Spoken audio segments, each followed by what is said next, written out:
അപ്പോൾ നമുക്ക് class start ചെയ്യാം. ഫസ്റ്റ് അഡ്മിനിസ്ട്രേഷൻ എന്ന വാക്കിൻ്റെ ഡെഫിനിഷനാണ് സിലബസിൽ ചോദിച്ചിട്ടുള്ളത്. എന്താണ് അഡ്മിനിസ്ട്രേഷൻ? അപ്പം നമുക്കറിയാലോ, അഡ്മിനിസ്ട്രേഷൻ എന്നുള്ളൊരു വാക്ക് പുതുതായിട്ട് വന്നൊരു സാധനമല്ല. ഈവൻ നമ്മുടെ BC 1500 ഇടയ്ക്കൊക്കെ BC 500 കോമൺ എറ തുടങ്ങുന്നതിന് മുമ്പ് ആ സമയത്ത് മുതൽ തന്നെ വലിയ വലിയ അഡ്മിനിസ്ട്രേഷൻ നമ്മുടെ നാട്ടിൽ നടന്നിട്ടുണ്ട്. അതായത് ഇപ്പോൾ ചന്ദ്രഗുപ്ത മൗര്യൻ്റെ കാലം, അതൊക്കെ അതുപോലെ തന്നെ അശോകൻ്റെ കാലം, ഇതൊക്കെ BC നടന്നിട്ടുള്ളതാണ്. അത്രയും വലിയൊരു ഏരിയ അഡ്മിനിസ്ട്രേഷൻ നടന്നിട്ടുള്ള ഒരു രാജ്യമാണ് നമ്മുടേത്.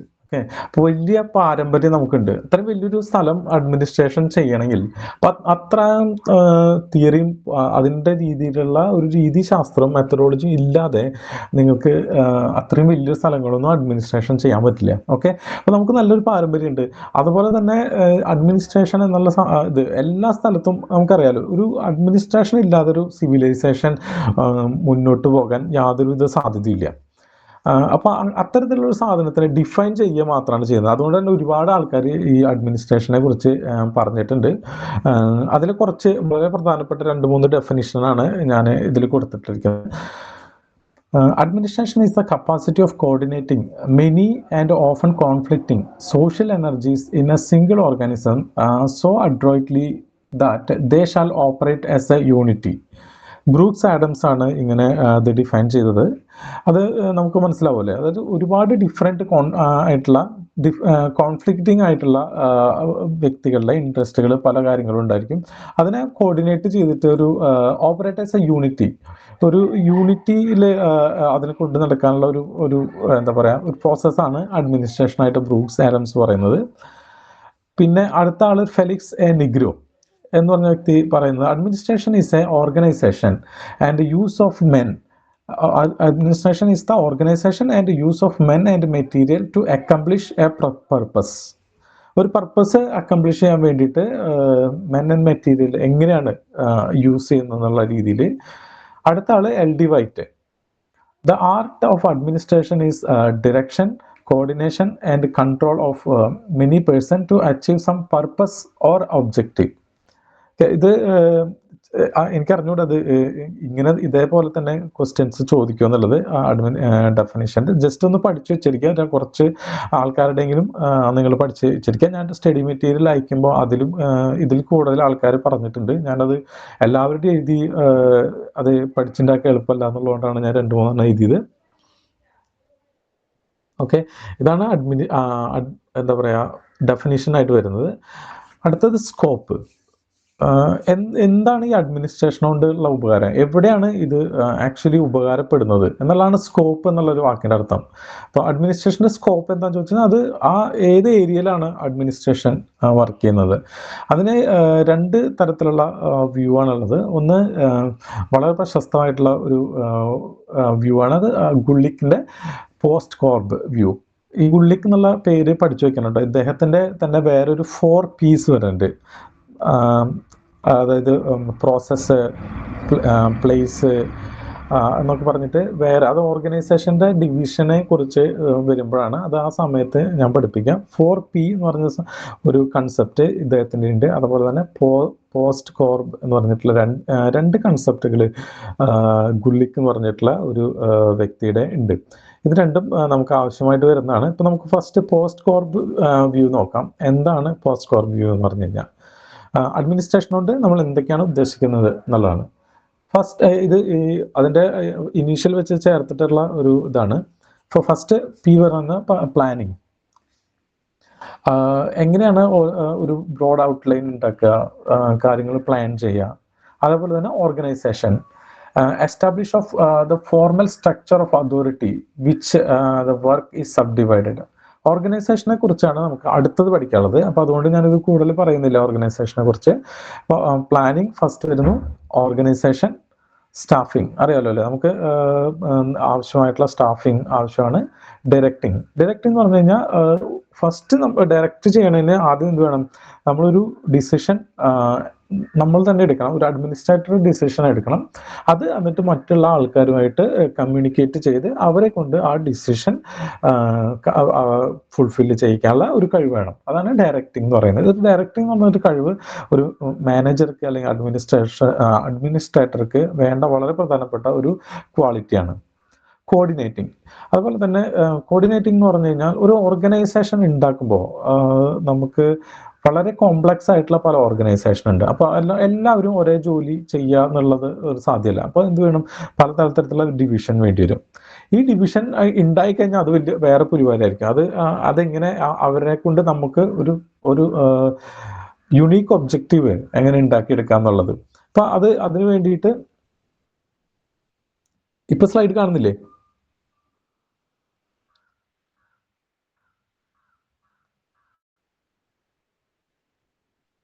ഒരു മിനിറ്റ്.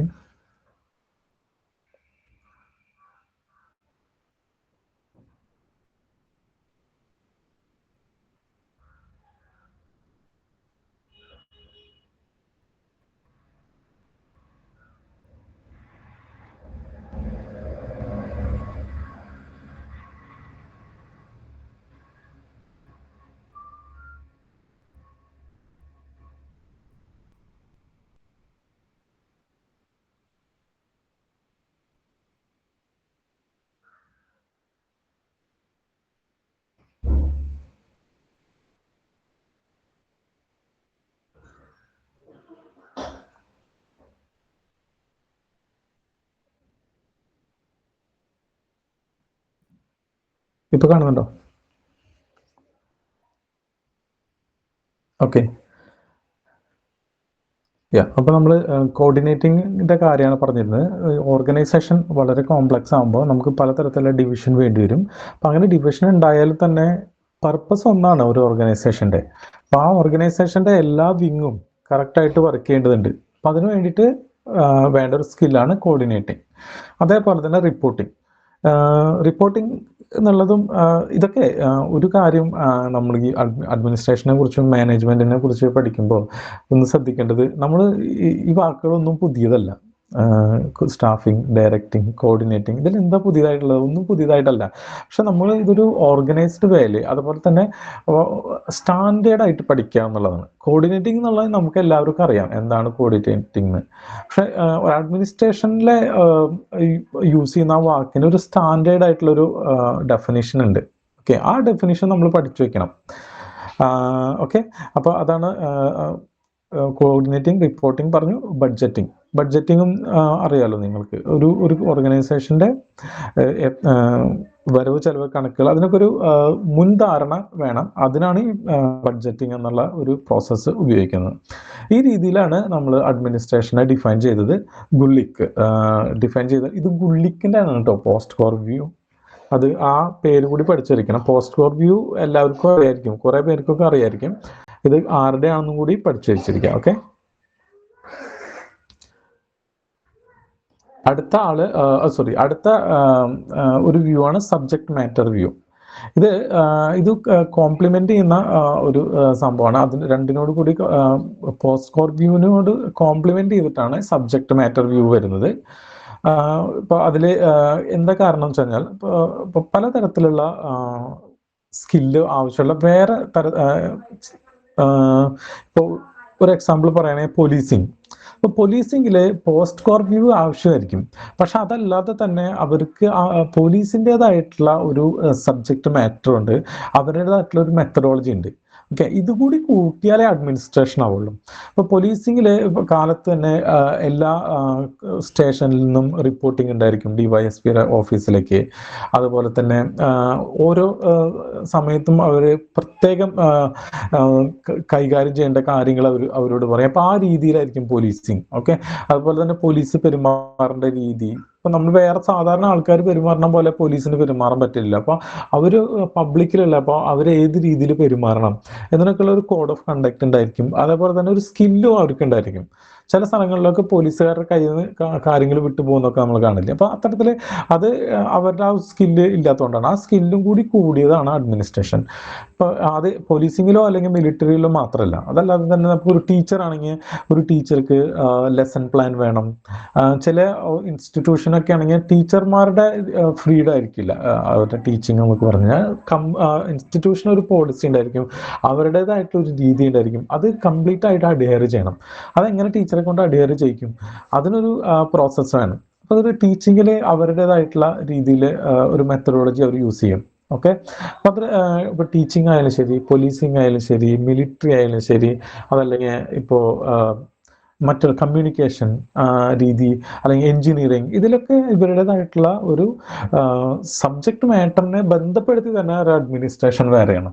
ഓക്കെ. അവരുടെ ആ ടീച്ചിങ് പറഞ്ഞാൽ ടീച്ചിങ് അറിയാമെന്ന് മാത്രമല്ല, അതിന് ടീച്ചിങ്ങിൽ ഒരു അഡ്മിനിസ്ട്രേഷനും കൂടി അതിൽ അറ്റാച്ച് ചെയ്ത് വരുന്നുണ്ട്. ആ ഒരു കാര്യം കൂടി അഡ്മിനിസ്ട്രേഷനിൽ കണക്കിലെടുക്കണം എന്ന് പറയുന്ന ഒരു വ്യൂ ആണ് സബ്ജക്റ്റ് മാറ്റർ വ്യൂ. ഓക്കെ. ഇതുവരെ പറഞ്ഞതിൽ എന്തെങ്കിലും സംശയങ്ങളുണ്ടോ? മനസ്സിലാവുന്നുണ്ടോ നിങ്ങൾക്ക് പറയുന്നത്?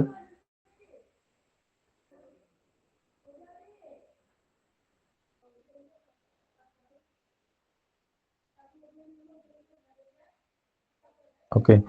ഇത് ക്ലാസ് നിങ്ങൾക്ക് ഞാൻ നേരത്തെ റിവിഷന് പറഞ്ഞെങ്കിൽ കൂടി അതിനുവേണ്ടി കാത്തു നിൽക്കേണ്ട കാര്യമില്ല കേട്ടോ. എന്തെങ്കിലും ഡൗട്ടൊക്കെ ഉണ്ടെങ്കിൽ നിങ്ങൾ ചോദിച്ച് നമുക്കത് ക്ലിയർ ചെയ്തിട്ട് പോകാം. ഓക്കെ. അപ്പം നമുക്ക് അടുത്ത ഒരു ഭാഗം എടുക്കാം. ഓർഗനൈസേഷൻ. ഇത് വളരെ പ്രധാനപ്പെട്ടതാണ്. ഓർഗനൈസേഷൻ എന്ന് പറഞ്ഞു കഴിഞ്ഞാൽ ഇതിൽ പഠിക്കാനായിട്ട്, അതായത് സിലബസിൽ നമുക്ക് മഗപ്പ് ചെയ്യണ കാര്യങ്ങൾ അധികം ഇല്ല.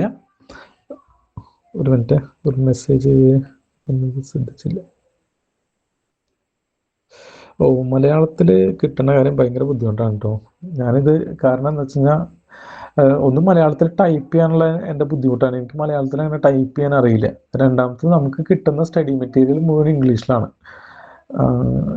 മലയാളത്തിൽ കിട്ടുന്ന കാര്യം ബുദ്ധിമുട്ടാണ്. ഞാൻ പറയുന്നത് ഫുള്ള് മലയാളത്തിലാണല്ലോ, ക്ലാസ് മലയാളത്തിലാണ് എടുക്കുന്നത് കംപ്ലീറ്റ് ആയിട്ട്. ഓക്കെ. ഓർഗനൈസേഷൻ എന്നുള്ളത് അഡ്മിനിസ്ട്രേഷൻ പഠിക്കുമ്പോൾ, മാനേജ്മെന്റ് പഠിക്കുമ്പോൾ ഏറ്റവും ആദ്യം പഠിക്കുന്ന ഒരു ബേസിക് ആയിട്ടുള്ള ഒരു സാധനമാണ് ഓർഗനൈസേഷൻ. ഓക്കെ. ഈ ഓർഗനൈസേഷൻ എന്നുള്ള വാക്ക് ഇതിനെ ഡിഫൈൻ ചെയ്തിട്ടുള്ളതായിട്ട് പല സ്ഥലങ്ങളിലും കാണാം. പക്ഷെ അതല്ലാതെ നിങ്ങൾ പഠിച്ചിരിക്കേണ്ട ഒരു കാര്യം, മനസ്സിലാക്കിയിരിക്കേണ്ട ഒരു കാര്യം എന്ന് പറഞ്ഞു കഴിഞ്ഞാൽ, ഒരു മനുഷ്യൻ അവരുടെ വേക്കപ്പ് ഉണർന്നിരിക്കുന്ന സമയത്തിൽ മൂന്നിൽ രണ്ട് ഭാഗം ചെലവഴിക്കുന്നത് ഓർഗനൈസേഷനിലാണ്. നമ്മളിപ്പോ ഒരു പഠിക്കുന്ന ഒരു കുട്ടിയാണെങ്കിൽ ആ കുട്ടി സ്കൂളിൽ പോകുന്നു. സ്കൂളിലാണ് ആ കുട്ടി ഉണർന്നിരിക്കുന്നതിൻ്റെ ഭൂരിഭാഗം സമയം ചെലവഴിക്കുന്നത്. അതേപോലെ തന്നെ ഇപ്പൊ നമ്മൾ ജോലി ചെയ്യുകയാണെങ്കിൽ എല്ലാവരും ഇൻസ്റ്റിറ്റ്യൂഷനിലാണ് ജോലി ചെയ്യുന്നത്. വീട്ടിലിരുന്ന് ജോലി ചെയ്യുന്ന ഒരു പരിപാടിക്ക് ഒരുപാട് നൂറ്റാണ്ടുകൾക്ക് മുന്നേ തന്നെ കഴിഞ്ഞു. ഇപ്പൊ നമ്മളെല്ലാവരും ഒരു ഓർഗനൈസേഷൻ അനിമലാണ്. നമ്മൾ എല്ലാ സമയത്തും നമ്മൾ ഓരോ ഓർഗനൈസേഷനുമായിട്ട് ബന്ധപ്പെട്ടിട്ടാണ് നമ്മൾ ജീവിക്കുന്നത്. നമ്മൾ ജനിക്കുന്ന ഒരു ഓർഗനൈസേഷനിലാണ്, ഹോസ്പിറ്റലില് അല്ലെ. നമ്മൾ മരിക്കുന്നത് മിക്കവാറും ഹോസ്പിറ്റലിൽ ആയിരിക്കും.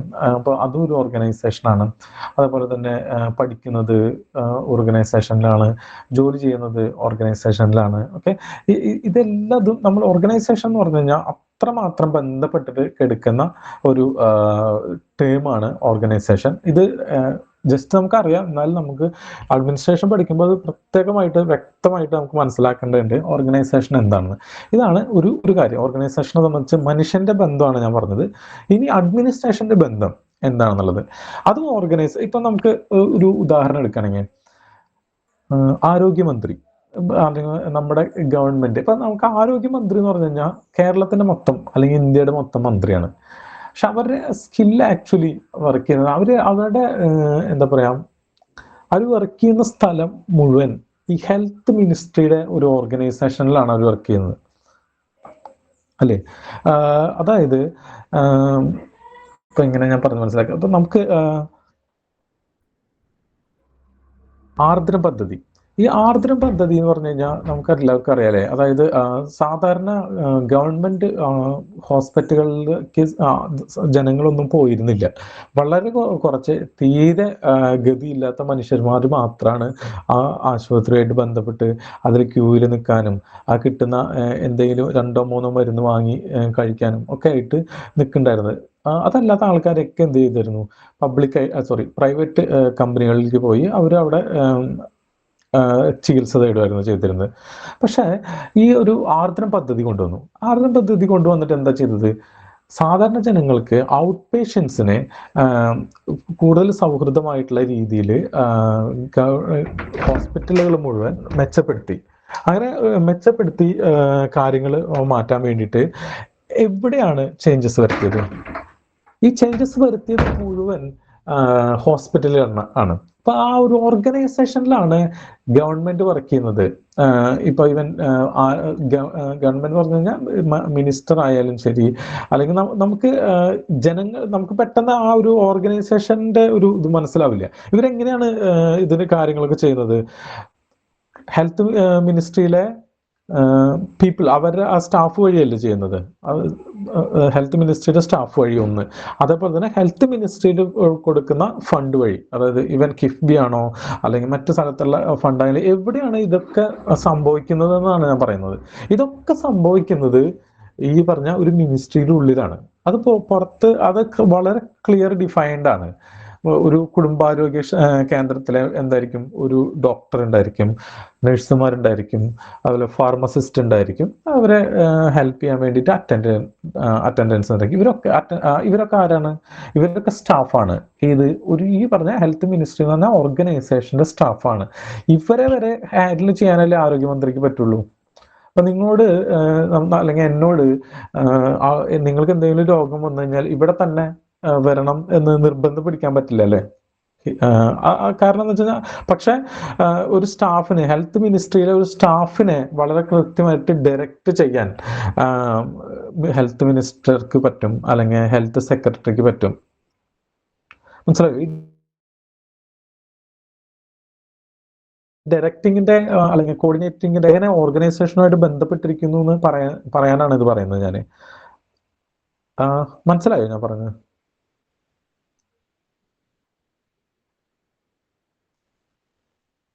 ഓക്കെ. അപ്പൊ അതായത് നിങ്ങൾ അഡ്മിനിസ്ട്രേഷൻ എന്ത് ചെയ്യുന്നുണ്ടോ അതൊക്കെ ഒരു ഓർഗനൈസേഷന്റെ ഉള്ളിലാണ് ചെയ്യുന്നതായിരിക്കുക. ഓക്കെ, വളരെ കുറവാണ് അതിൻ്റെ അപ്പുറത്ത്. അതായത് അതിൻ്റെ ക്ലയൻസ്, ഇപ്പം നമ്മൾ ഹെൽത്ത് മിനിസ്ട്രിയുടെ കാര്യം തന്നെ എടുക്കുകയാണെങ്കിൽ നമ്മളെല്ലാവരും പൊതുജനങ്ങൾ എന്ന് പറഞ്ഞു കഴിഞ്ഞാൽ ആ ഓർഗനൈസേഷൻ്റെ ക്ലയൻസ് ആണ്. ഓക്കെ, എന്ത് തരത്തിലുള്ള വ്യത്യാസങ്ങളോ കാര്യങ്ങളോ നടക്കുന്നുണ്ടെങ്കിൽ അത് ആ ഓർഗനൈസേഷൻ്റെ ഉള്ളിൽ ഉള്ള സ്റ്റാഫ്, അതുപോലെ തന്നെ അവരുടെ ബഡ്ജറ്റ് ഉപയോഗിച്ചുകൊണ്ടുള്ള അവരുടെ ഇൻവെസ്റ്റ്മെൻറ്റ്, പുതുതായിട്ടുള്ള സൗകര്യങ്ങൾ, ഇതൊക്കെ നടക്കുന്നത് ആ ഓർഗനൈസേഷനുള്ളിലാണ്. അപ്പം അതേപോലെ തന്നെ പോലീസിങ്. നമ്മൾ പോലീസിങ്ങിൽ ഗവൺമെൻറ് പോലീസിനോടൊക്കെ ഇത്രയും ഇത് പറയുന്ന കാരണം എന്തൊക്കെ കാര്യങ്ങൾ നമ്മുടെ ക്രമസമാധാന പാലനം, അത് പോലീസിങ് എന്ന് പറഞ്ഞാൽ ആ ഓർഗനൈസേഷൻ്റെ ഉള്ളിൽ എന്തൊക്കെയാണ് ഗവൺമെന്റിന് ചെയ്യാൻ പറ്റുക, ഒരു മിനിസ്റ്റർക്ക് അല്ലെങ്കിൽ DGPക്ക് ചെയ്യാൻ പറ്റുക, അവർക്ക് അതിൻ്റെ ഉള്ളിൽ ചെയ്യാനുള്ള സ്കോപ്പ് ഉണ്ട്. ഓക്കെ, ആ സ്കോപ്പ് എത്രമാത്രം, ഹലോ, ആ സ്കോപ്പ് എത്രമാത്രം അവർ ഉപയോഗിക്കുന്നു, അത് എത്ര നല്ല രീതിയിൽ ഉപയോഗിക്കുന്നു എന്നുള്ള അതിനനുസരിച്ചിട്ടാണ് അഡ്മിനിസ്ട്രേഷൻ നല്ലതാണോ ചീത്തയാണോ. ഇപ്പൊ നല്ല പോലീസിംഗ് ആണോ ഇപ്പൊ നമ്മുടെ കേരളത്തിലുള്ളത്, അതോ ചീത്ത പോലീസിംഗ് ആണുള്ളത്? ആക്ച്വലി നമ്മൾ വിമർശിക്കുന്നത് ആ ഓർഗനൈസേഷനിൽ ഇവര് എങ്ങനെയാണ് ഇത് മാനേജ് ചെയ്യുന്നത്, അവരുടെ ഡേ ടു ഡേ ആക്ടിവിറ്റി എങ്ങനെയാണ് മാനേജ് ചെയ്യുന്നത്, അതേപോലെ തന്നെ ലോങ് ടൈം പോളിസി എങ്ങനെയാണ് ഇവർ മാനേജ് ചെയ്യുന്നത്, അത് സ്റ്റാഫിനെ കറക്റ്റായിട്ട് കൺട്രോൾ ചെയ്യുന്നുണ്ടോ, അത് ഇന്നോവേറ്റീവ് ആയിട്ടുള്ള രീതിയിൽ പ്ലാൻ ചെയ്യുന്നുണ്ടോ, ഇതിനൊക്കെ അനുസരിച്ചിട്ടിരിക്കും ആ അഡ്മിനിസ്ട്രേഷന്റെ ബെനിഫിറ്റ്. ഓക്കെ, അവർ അത്രയും നല്ല അഡ്മിനിസ്ട്രേഷൻ ആണോ ചീത്തയാണോ എന്നുള്ളത് ഈ പോലീസിങ്ങിന്റെ ഓർഗനൈസേഷൻ ഇതായിട്ടിരിക്കും. അപ്പൊ നമ്മൾ മൊത്തത്തിൽ നമ്മൾ എന്താ പറയാ, ഭരണം എന്ന് പറയുമ്പോൾ നമ്മൾ വിചാരിക്കും അല്ലെ കേരളമാണ് ഭരിക്കുന്നത്. ആക്ച്വലി കേരളം അല്ല ഭരിക്കുന്നത്, ആ കേരളത്തിലുള്ള ഇത്തരത്തിലുള്ള ഓർഗനൈസേഷനുകളാണ് ആക്ച്വലി ഭരിക്കുന്നത്. ആ ഓർഗനൈസേഷന്റെ പെർഫോമൻസ് എത്രത്തോളം നന്നായിരിക്കുന്നു അതിനനുസരിച്ച് ഭരണം നന്നായി എന്ന് പറയും. അതായത് ആ ഓർഗനൈസേഷന്റെ അഡ്മിനിസ്ട്രേഷൻ ആണ് ആക്ച്വലി ഒറിജിനൽ അഡ്മിനിസ്ട്രേഷൻ എന്ന് പറയുന്നത്.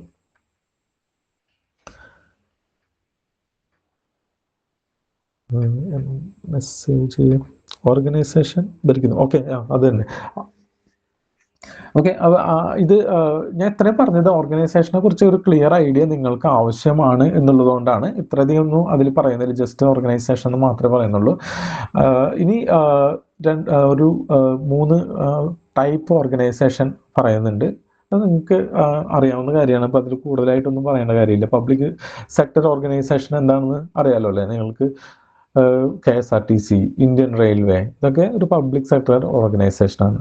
പ്രൈവറ്റ് സെക്ടർ ഓർഗനൈസേഷൻ പ്രൈവറ്റ് ആയിട്ട് ഉള്ള കമ്പനികൾ, ഇപ്പോൾ കൊക്കക്കോള അല്ലെങ്കിൽ ഗൂഗിൾ, ആമസോൺ, ഇതൊക്കെ private sector organisation. Non profit ഓർഗനൈസേഷനിൽ ജസ്റ്റ് ഒന്ന് നോക്കി പോവാം. These are the organisation are not for profit and use any revenue granted to further their charitable mission. Okay, അതായത് ഇവർക്ക് എന്തെങ്കിലും തരത്തിലുള്ള റവന്യൂ കിട്ടണമെങ്കിൽ അത് പ്രോഫിറ്റ് ആയിട്ട് എടുത്ത് അത് ഡിവൈഡ് ചെയ്യുന്നില്ല. അത് വീണ്ടും എന്ത് ചെയ്യുന്നു, ആ ഒരു കോസിന് വേണ്ടിയിട്ട് ഉപയോഗിക്കുന്നു. ഓക്കെ, അതാണ് നോൺ പ്രോഫിറ്റ് ഓർഗനൈസേഷൻ. ഇവർക്ക് റവന്യൂ ഇല്ല എന്നുള്ളതിൽ നമുക്ക് അർത്ഥമില്ല. റവന്യൂ ഉണ്ടായിരിക്കും, പക്ഷെ അതൊരു പ്രോഫിറ്റ് ആയിട്ട് അവരെടുത്ത് ഒരു കമ്പനി പോലെ പ്രോഫിറ്റ് ആയിട്ട് എടുക്കുന്നില്ല. ഓക്കെ, അത് ഞാൻ പറഞ്ഞുതരാം, എക്സാമ്പിൾസ് പറഞ്ഞുതരാം. അതിൽ 2 തരത്തിലുള്ള നോൺ പ്രോഫിറ്റ് ഓർഗനൈസേഷൻ ഉണ്ട്. ഒന്ന് ട്രേഡ് ആൻഡ് പ്രൊഫഷണൽ അസോസിയേഷൻ. അതായത് ഇപ്പൊ ട്രേഡിന് വേണ്ടിയിട്ട് ഇപ്പൊ ഒരു യൂണിറ്റി ഉണ്ടാവാൻ വേണ്ടിയിട്ട് പല സ്ഥലത്തും ട്രേഡിന് പല ഓർഗനൈസേഷൻ ഉണ്ട്. അതെ, NGO പോലെയാണ്, പക്ഷെ ഇത് നോൺ പ്രോഫിറ്റ് ഓർഗനൈസേഷൻ തന്നെയാണ് ഇത് പറയുന്നത്. NGO എന്ന് പറഞ്ഞാൽ ഇപ്പൊ നമുക്ക് സോഷ്യൽ അഡ്വക്കേറ്റ് ഗ്രൂപ്പ്സ്, ഇത് നമുക്ക് NGOയിൽ കറക്റ്റായിട്ട് ഉൾക്കൊള്ളിക്കാൻ പറ്റും. ഒരു എൻവയോൺമെന്റൽ NGO അല്ലെങ്കിൽ എന്തെങ്കിലും പൊളിറ്റിക്കൽ പ്രൊപ്പഗാൻഡയുള്ള ഈ റൈറ്റ് ടു ഇൻഫർമേഷന് വേണ്ടിയിട്ടുള്ള NGOs ഉണ്ടായിരിക്കും. ഓക്കെ, അതുപോലെ തന്നെ സ്പെഷ്യൽ പർപ്പസ് സ്കെഡ്യൂൾഡ് കാസ്റ്റിനെ അല്ലെങ്കിൽ ദരിദ്രരായിട്ടുള്ള ആൾക്കാരെ സഹായിക്കാനുള്ള NGOs, ഇതൊക്കെ ഉണ്ടാവും. ഓക്കെ, അതേപോലെ തന്നെ ഞാൻ ആദ്യം പറഞ്ഞത് ഒരു ട്രേഡ് ആൻഡ് പ്രൊഫഷണൽ അസോസിയേഷൻ ആണ്. ഇവരെ സംബന്ധിച്ചാൽ ഇപ്പോൾ അയാട്ട ഒരു നോൺ പ്രോഫിറ്റ് അസോസിയേഷനാണ്, ഓർഗനൈസേഷനാണ്. ഇവരെ സംബന്ധിച്ചോളം ഇവർ പ്രോഫിറ്റ് എടുക്കുന്നില്ല, പക്ഷെ ഈ ഇന്റർനാഷണൽ എയർ ട്രാൻസ്പോർട്ടേഷൻ വളരെ കൃത്യമായിട്ട് അത് ഉപയോഗിക്കുന്നു. ഓക്കെ, പിന്നെ ചില ഒരു ബാർകോഡ് ഉണ്ടാക്കുന്ന അസോസിയേഷൻസ് നമുക്കറിയാലോ, നമ്മൾ എല്ലാവരും QR കോഡ് യൂസ് ചെയ്യുന്നത്. അപ്പോൾ QR കോഡിന് ഒരു സ്റ്റാൻഡേർഡ് വേണമല്ലോ അല്ലേ? ഇന്ത്യയിൽ ഒരു സ്റ്റാൻഡേർഡും ചില സമയത്ത് രാജ്യങ്ങൾ തമ്മിൽ സ്റ്റാൻഡേർഡ് വ്യത്യാസം ഉണ്ടാവാറുണ്ട്. പക്ഷെ യുണീക്കായിട്ട് മിക്കവാറും സമയത്ത് ഈ യുണീക്കായിട്ടുള്ള ഒരു QR കോഡ് സ്കാൻ ചെയ്ത് കഴിഞ്ഞാൽ നമുക്ക് എന്ത് കിട്ടണം? ഒന്ന് ആൽഫ ന്യൂമറിക്കൽ, അതായത് ആൽഫബറ്റ് അല്ലെങ്കിൽ ന്യൂമറിക്കൽ ആയിട്ടുള്ള ഒരു റീഡിങ് നമുക്ക് കിട്ടണം. അതിന് വേണ്ടിയിട്ട് QR കോഡ് സെറ്റ് ചെയ്യണ എല്ലാ സ്ഥലത്തും ഒരേപോലെ സെറ്റ് ചെയ്യുമ്പോൾ അതൊരു ഉപകാരമായിരിക്കുമല്ലോ. ടെലിഫോൺ നമ്പേഴ്സ്, അതുപോലെ തന്നെ ചില സ്റ്റാൻഡേർഡുള്ള വയറ്, അതുപോലെ തന്നെ ലാപ്ടോപ്പിന്റെ സോക്കറ്റ്, മീൻസ് ചാർജർ എല്ലായിടത്തും ഒരേ ഇതാണെങ്കിൽ അപ്പൊ അതൊക്കെ കൺട്രോൾ ചെയ്യുന്നത് മിക്കവാറും ഈ തരത്തിലുള്ള നോൺ പ്രോഫിറ്റ് ഓർഗനൈസേഷൻസ് ആയിരിക്കും. ഓക്കെ, അത് ട്രേഡായിട്ട് ബന്ധപ്പെട്ട്. ഇനി ട്രേഡിൽ തന്നെ വേറെ പ്രൊഫഷണൽ എഞ്ചിനീയേഴ്സിന്റെ അസോസിയേഷൻ, അതുപോലെ തന്നെ ഡോക്ടേഴ്സ് അസോസിയേഷൻ, ഇത്തരത്തിലുള്ള അസോസിയേഷൻസ് പൊതുവെ അവർ അതിന് ഒരു ഡോക്ടേഴ്സ് അസോസിയേഷൻ ഉണ്ടാക്കിയിട്ട് അതിന് ലാഭം ഉണ്ടാക്കില്ലല്ലോ. അവർ എന്ത് ചെയ്യുന്ന വെച്ച് കഴിഞ്ഞാൽ ഡോക്ടേഴ്സ് അസോസിയേഷന്റെ അവരുടെ ഇൻട്രസ്റ്റുകൾ കൺസർവ് ചെയ്യാൻ വേണ്ടിയിട്ടുള്ള പോളിസി ഉണ്ടാക്കും. അതിന് വേണ്ടിയിട്ട് എന്തായാലും ഇൻവെസ്റ്റ്മെന്റ് കൂടുതലായിട്ട് ആഡ് ചെയ്യണമെങ്കിൽ അത് ചെയ്യാം. ഇപ്പോൾ ഉദാഹരണത്തിന് ഇപ്പോൾ IMA, ഇന്ത്യൻ മെഡിക്കൽ അസോസിയേഷൻ, ഇവർക്ക് ഒരുപാട് ബ്ലഡ് ബാങ്കുകളുണ്ട്. ആക്ച്വലി അവർക്ക് എന്തെങ്കിലും ലാഭം കിട്ടുന്നുണ്ടെങ്കിൽ അത് അവർക്ക് പ്രോഫിറ്റിലേക്ക് എടുക്കാം. പക്ഷെ ബ്ലഡ് ബാങ്കുകൾ ആയിട്ട് അപ്പോൾ അത് അവരുടെ ഒരു കോസിന്, മെഡിക്കൽ അസോസിയേഷൻ എന്ന് പറഞ്ഞു കഴിഞ്ഞാൽ അവരുടെ ഒരു കോസിന് ഉയർത്തി കാണിക്കുന്ന രീതിയിൽ അവർ അത് ഇൻവെസ്റ്റ് ചെയ്യാണ് ചെയ്യുന്നത്. ഓക്കെ, അതാണ് ഓർഗനൈസേഷൻ. ഇനി നമുക്ക് പഠിക്കുമ്പോൾ പബ്ലിക് ആൻഡ് പ്രൈവറ്റ് ഓർഗനൈസേഷൻ തമ്മിലുള്ള ഒരു കമ്പാരിസൺ പഠിക്കും. അതിൽ private, public and non profit organisation എന്നാണ് കൊടുത്തിരിക്കുന്നത്. ഞാൻ നോൺ പ്രോഫിറ്റ് ഓർഗനൈസേഷൻ ഇത്ര എടുക്കുന്നുള്ളൂ. ഇതിൽ ഏതെങ്കിലും എക്സാമ്പിളായിട്ട് ചോദിക്കാൻ സാധ്യതയില്ല. നമുക്ക് അതിനെക്കുറിച്ച് ഒന്ന് ഡിഫറൻഷിയേറ്റ് ചെയ്യാനുള്ള നിലവാരത്തിൽ നമ്മൾ അഡ്മിനിസ്ട്രേഷൻ പഠിക്കുന്നുണ്ടോ എന്ന് ചെക്ക് ചെയ്യാതിരിക്കുക അതിൻ്റെ ഉദ്ദേശം. അപ്പോൾ അതുകൊണ്ട് ഞാൻ കൂടുതലായിട്ട് നോൺ പ്രോഫിറ്റ് ഓർഗനൈസേഷൻ്റെ ഡീറ്റെയിൽസിലേക്ക് പോകുന്നില്ല. എന്നാൽ പബ്ലിക് പ്രൈവറ്റ് ഓർഗനൈസേഷൻ തമ്മിലൊരു ഡിഫറൻഷിയേഷൻ നമുക്ക് നമ്മുടെ മനസ്സിൽ ഉണ്ടാവേണ്ടതുണ്ട്. ഓക്കെ, അതെന്താണെന്ന് നമുക്ക് നോക്കാം. ആദ്യം നമുക്ക് അതിൻ്റെ അതിൻ്റെ ഡിസ്റ്റിങ്വിഷ് ആയിട്ടുള്ള ഫീച്ചേഴ്സ് എന്തൊക്കെയാണ്. ഒന്ന്, ഇത് മുഴുവൻ പറയുന്നത് പബ്ലിക്കാണ് കേട്ടോ. നേരെ ഓപ്പോസിറ്റ് ആയിരിക്കും പ്രൈവറ്റ്. ഓക്കെ, ഈ ഭാഗം. ഒന്ന് പൊളിറ്റിക്കൽ ഡയറക്ഷനാണ്. രാഷ്ട്രീയം ആണ് അതിൻ്റെ ഡയറക്റ്റിംഗ് റോളിൽ, അല്ലെ? ഡയറക്ടറായിട്ടിരിക്കുന്ന പ്രൈവറ്റ് കമ്പനിയിൽ അവരുടെ എന്തായിരിക്കും, അവർക്ക് പ്രോഫിറ്റ് മോട്ടീവ് ആയിരിക്കും. പക്ഷെ പൊളിറ്റിക്സ് ആണ് തീരുമാനിക്കുന്നത് ഒരു പബ്ലിക് ഓർഗനൈസേഷൻ്റെ പോളിസികൾ മുഴുവൻ. ഓക്കെ, ആ സമയത്തുള്ള പൊളിറ്റിക്സ്. ഇപ്പോൾ BJP ഗവൺമെന്റ് വന്നു, അപ്പോൾ അവര് NDA ഗവൺമെന്റ് വന്നു. അപ്പോൾ അവർക്ക് എന്താണ് പോളിസി? ഒരു പ്രൈവറ്റ് ഓർഗനൈസേഷൻ പബ്ലിക് ഓർഗനൈസേഷനെ സംബന്ധിച്ച് ഡിസ്ഇൻവെസ്റ്റ്മെന്റ് ആണ് അവരൊരു പോളിസി. അപ്പോൾ അത് പരമാവധി ഒഴിവാക്കുക.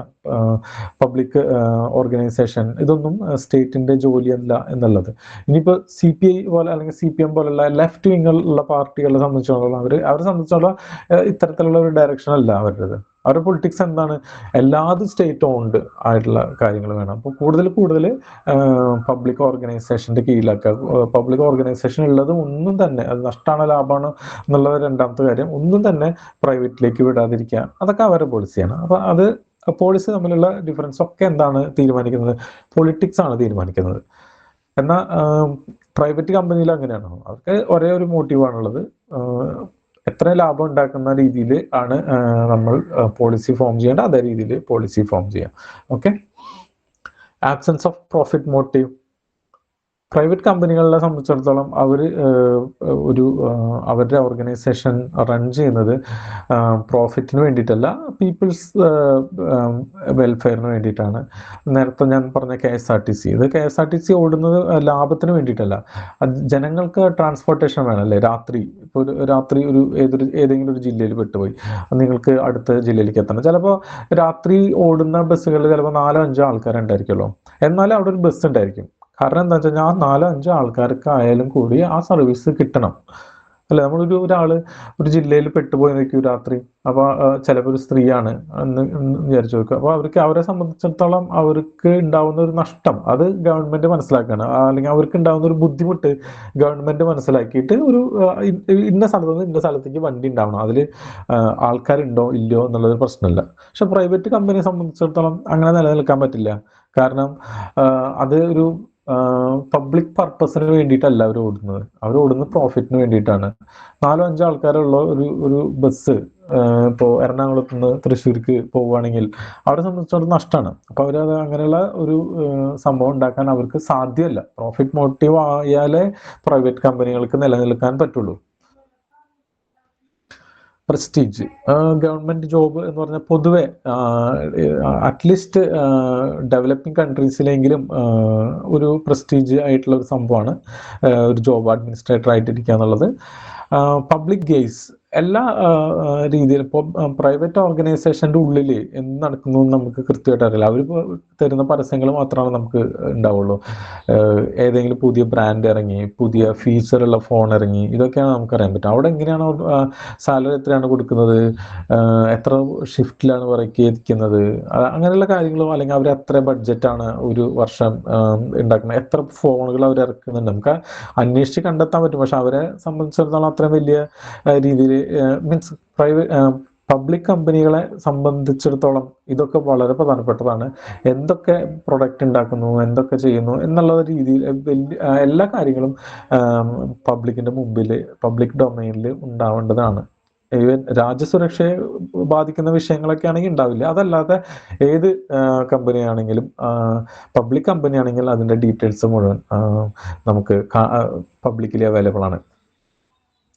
സർവീസ് ആൻഡ് കോസ്റ്റ്, ഇത് ഒരു കാര്യം എന്താ വെച്ച് കഴിഞ്ഞാൽ നമ്മുടെ ഗവൺമെന്റ് കിട്ടുന്നതിനൊക്കെ കൂടുതൽ ചെലവാക്കുന്ന ഒരു സംഭവമാണ് പബ്ലിക് ഓർഗനൈസേഷന്. പ്രൈവറ്റ് ഓർഗനൈസേഷന് നേരെ തിരിച്ചാണ്. അവർക്ക് ലാഭം അതിൽ വേണം. എത്രത്തെ ചിലവാക്കിയോ അതിൽ കൂടുതൽ ലാഭം കിട്ടിയാലേ അവരുടെ ബിസിനസ് റൺ ചെയ്യാൻ പറ്റുള്ളൂ. ഓക്കെ. ലീഗൽ ഫ്രെയിംവർക്ക്, ലീഗലായിട്ട് ഏതൊരു കാര്യത്തിനും റൂൾ ഓറിയന്റഡ് ആണ്. വളരെ സ്പെസിഫിക് ആയിട്ട് ചട്ടങ്ങളും നിയമങ്ങളും ഒക്കെ ഉണ്ട്. അതിനനുസരിച്ചിട്ടാണ് പബ്ലിക് അഡ്മിനിസ്ട്രേഷൻ പോകുന്നത്. പ്രൈവറ്റ് ഓർഗനൈസേഷൻ അത്തരത്തിലുള്ള റൂൾ ബൗണ്ട് ആയിട്ടല്ല. അവിടുത്തെ ആ സമയാസമയങ്ങളിൽ മാനേജേഴ്സിനും എക്സിക്യൂട്ടീവ്സിനും ചേഞ്ച് വരുത്താനും ഒക്കെ സാധിക്കും. കാരണം അത് അത്ര റൂൾ ബൗണ്ട് അല്ല private organisations. Consistency in treatment, consistency of treatment. Government ഒഫീഷ്യലിനെ സംബന്ധിച്ചിടത്തോളം പണക്കാരനാണോ പാവപ്പെട്ടവനാണോ, ഇപ്പോൾ ഒരു പോലീസ് സ്റ്റേഷനിലേക്ക് ഒരു പാവപ്പെട്ടവൻ വന്നാലും അതുപോലെ വളരെ ധനികനായിട്ടുള്ളൊരു വ്യക്തി വന്നാലും അവരെ സംബന്ധിച്ചിടത്തോളം ട്രീറ്റ്മെന്റ് ഒരേപോലെ ആയിരിക്കണം, അറ്റ്ലീസ്റ്റ് തിയറിയിലെങ്കിലും. ഓക്കെ. ഇപ്പൊ പ്രൈവറ്റ് കമ്പനിയെ സംബന്ധിച്ചിടത്തോളം അവര് ഏത് ക്ലയന്റ് വന്നാലും വളരെ സൗമ്യമായിട്ടാണ് പ്രൈവറ്റ് കമ്പനികൾ പെരുമാറുക. പക്ഷെ നമ്മൾ വേറെ കാര്യം മനസ്സിലാക്കേണ്ടത്, എന്ത് പ്രൊഡക്റ്റ് ഇറക്കണം, ആര് ആണ് അതിന്റെ ഉപഭോക്താക്കൾ എന്നുള്ളതൊക്കെ കമ്പനികൾക്ക് തീരുമാനിക്കല്ലോ. ഇപ്പോൾ BMW അല്ലെങ്കിൽ റോൾസ് റോയ്സ് കാർ ഏറ്റവും എന്താ പറയുക ലക്ഷറിയസ് ആയിട്ടുള്ള കാറാണ്. അപ്പോൾ അവര് ഒരിക്കലും ഇങ്ങനെ വിചാരിക്കില്ല, കുറച്ച് പാവപ്പെട്ടവർക്കെങ്കിലും നമുക്ക് റോൾസ് റോയ്സ് കാർ കുറച്ച് എന്താ പറയുക അവർക്ക് വാങ്ങാൻ പറ്റുന്ന രീതിയിൽ നമുക്ക് അതിന്റെ കോസ്റ്റ് കുറച്ച് ഉണ്ടാക്കാം എന്നൊന്നും അവർക്ക് ചിന്തിക്കേണ്ട കാര്യമില്ല, അല്ലേ? അവരെ സംബന്ധിച്ചോളം അവരിപ്പോൾ ഒരു എയിം ചെയ്യുന്ന കമ്മ്യൂണിറ്റി ഏതാണ്, ലക്ഷറിയസ് ആയിട്ടുള്ള അല്ലെങ്കിൽ വളരെ റിച്ച് ആയിട്ടുള്ള കമ്മ്യൂണിറ്റിയാണ്. അവർക്ക് ഉള്ള പ്രൊഡക്റ്റുകൾ ഉണ്ടാക്കിയാൽ മതി. ആരും ചോദിക്കാനൊന്നും പോവില്ല അവരുടെ അടുത്ത്. അപ്പൊ നിങ്ങൾ എന്താണ് പാവപ്പെട്ടവർക്കുള്ള കാർ ഇറക്കാത്തതൊന്നും ആരും ചോദിക്കില്ല. ഓക്കെ. അപ്പൊ അത് കൺസിസ്റ്റൻസി ഓഫ് ട്രീറ്റ്മെന്റിന്റെ ഒരു ഇതാണ്. അത് ഏത് തരത്തിലുള്ള ആൾക്കാരെ വേണമെങ്കിലും ഏത് രീതിയിൽ വേണമെങ്കിൽ ട്രീറ്റ് ചെയ്യാനുള്ള അവകാശം കമ്പനികൾക്കുണ്ട്. മീൻസ് പോളിസി ലെവലിൽ കേട്ടോ. മീൻസ് ഒരാളെ കണ്ടിട്ട് അയാളെ ചെയ്തു കൊടുക്കാനുള്ള അങ്ങനെ ആ രീതിയിലല്ല പറയുന്നത്. അതുപോലെ തന്നെ public accountability is the hallmark of public administration in A democracy. അപ്പൊ നമ്മൾ എല്ലാ കാര്യങ്ങളും ജനങ്ങളോടാണ് അക്കൗണ്ടബിലിറ്റി പബ്ലിക് ഓർഗനൈസേഷനിൽ. ഒരു പ്രൈവറ്റ് കമ്പനി ആണെങ്കിൽ ആ സാലറി തരുന്ന അല്ലെങ്കിൽ മാനേജ്മെന്റിനോട് അല്ലെങ്കിൽ ആ ഓണറോടാണ് അക്കൗണ്ടബിലിറ്റി. പക്ഷെ പബ്ലിക് ഓർഗനൈസേഷനിൽ പബ്ലിക്കിനോടാണ്, പൊതുജനത്തിനോടാണ് അവരുടെ ഉത്തരവാദിത്വം.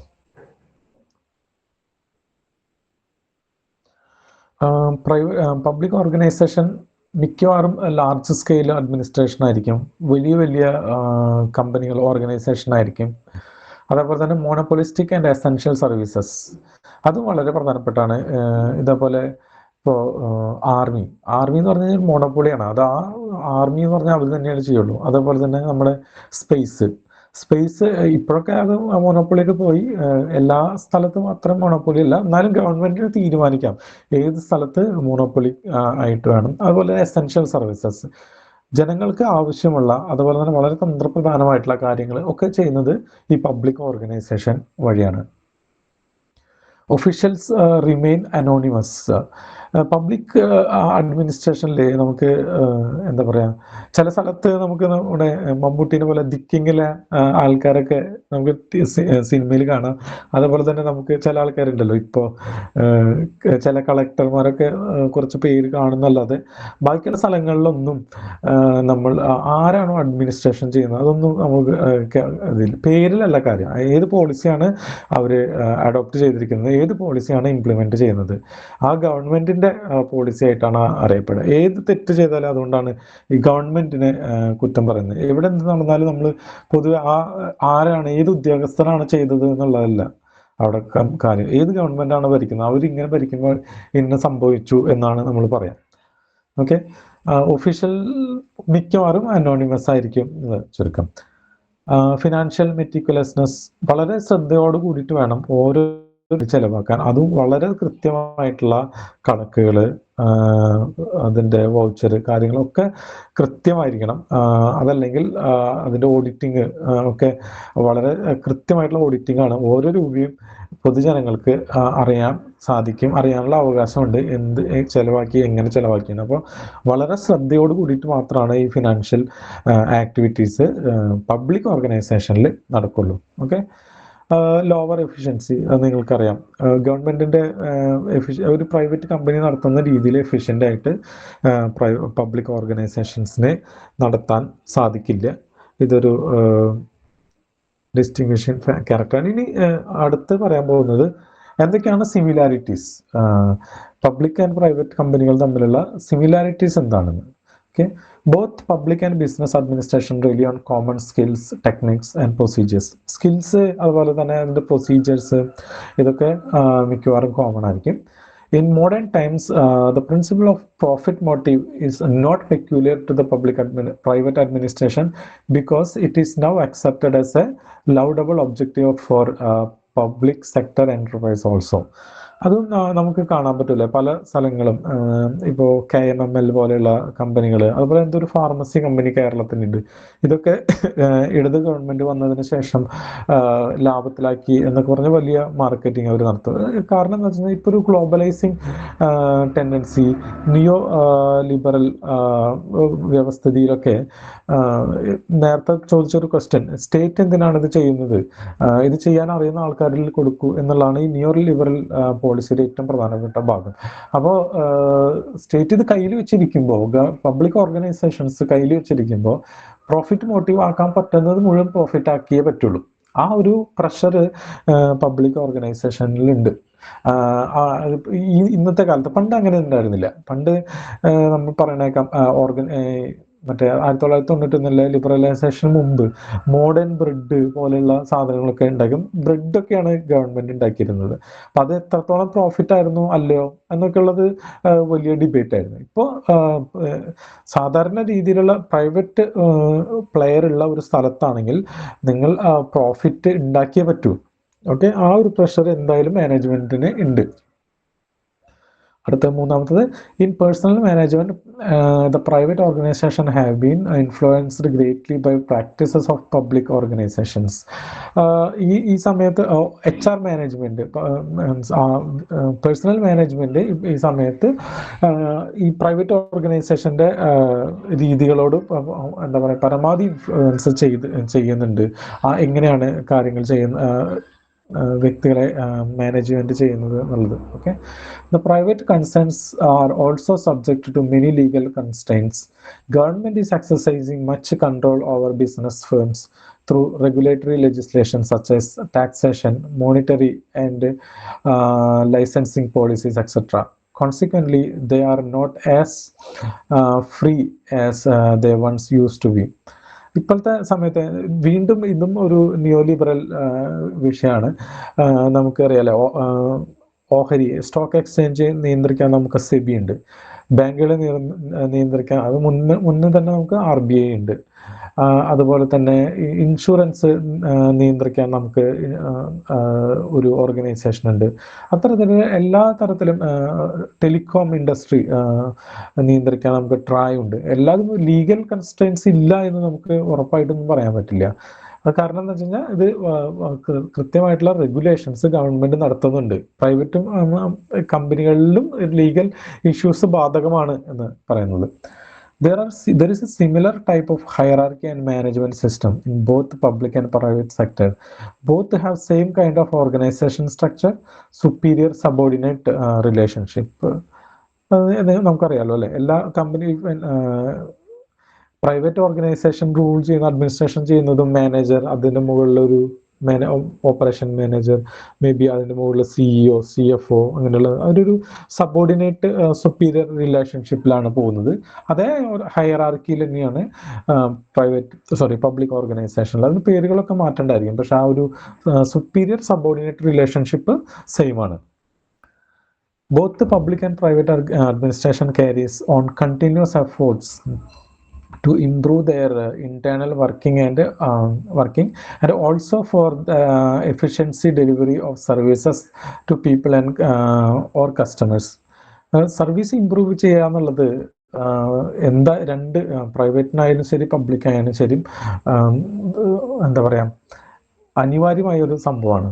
പ്രൈവറ്റിനാണെങ്കിൽ അവർക്ക് പ്രോഫിറ്റ് മോട്ടീവ് വീണ്ടും വീണ്ടും, കാരണം കോമ്പറ്റീഷൻ കൂടുതലാണ്, വീണ്ടും വീണ്ടും പ്രോഫിറ്റ് കിട്ടണമെങ്കിൽ അത്രയും അവരുടെ ഇൻഎഫിഷ്യൻസി നാരോ ഡൗൺ ചെയ്യണം. അതേപോലെ തന്നെ ബാക്കിയുള്ള സ്ട്രാറ്റജി ഒക്കെ വളരെ ക്ലിയർ ആക്കണം. പബ്ലിക്കിനാണെങ്കിൽ നമ്മൾ എല്ലാ ആൾക്കാരും ദിനം പ്രതി അവെയർ ആയിക്കൊണ്ടിരിക്കുകയാണ്. അതുപോലെ തന്നെ ഈ ICT വന്നതോടുകൂടി കൂടിയിട്ട് തീരെ ഇൻഎഫിഷ്യൻ്റ് ആയിട്ടുള്ള ആൾക്കാരൊക്കെ വളരെയധികം ട്രാക്ക് ചെയ്യാൻ പറ്റും. ആ രീതിയിൽ അവരുടെ മേലും പ്രഷറുണ്ട് വളരെ ബെറ്റർ പെർഫോമൻസ് കാഴ്ചവെക്കാൻ വേണ്ടി. Public and private administration serves the people, whether being called clients or customers. Both have to maintain close contact with the people to inform their services and also to get feedback about the services and product. Self explanatory ആണ്. Private company ആണെങ്കിൽ എന്ത് product ഉണ്ടാക്കിയാലും അത് വാങ്ങേണ്ടത് ജനങ്ങളാണ്. അതേപോലെ തന്നെ public company ആയാലും ശരി, എന്ത് തരത്തിലുള്ള സർവീസ് കൊടുക്കുന്നതും ജനങ്ങൾക്ക് വേണ്ടിയിട്ടുള്ള ഒരു ഗവൺമെൻറ് തിരഞ്ഞെടുത്ത് കൊടുക്കുന്നതാണ്. അപ്പോൾ അതുകൊണ്ട് ആ ഒരു റെസ്പോൺസിബിലിറ്റി ഇവർക്ക് ഉണ്ടായേ പറ്റൂ. ഓക്കെ, എന്തെങ്കിലും ഡൗട്ട്സ് ഉണ്ടോ ഇതുവരെ പറഞ്ഞതിൽ?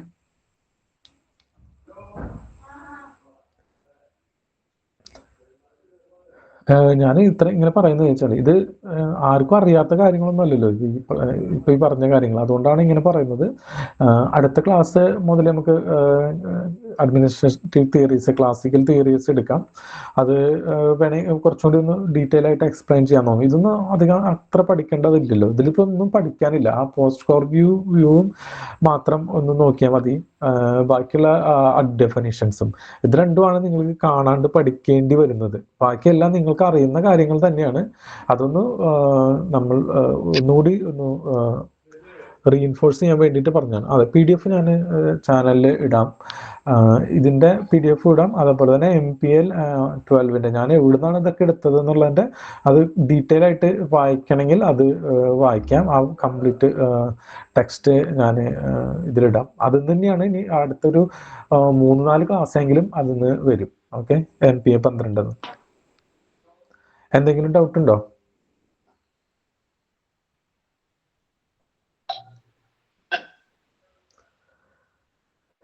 ഓക്കെ, എന്നാൽ നമുക്ക് ബുധനാഴ്ച കാണാം.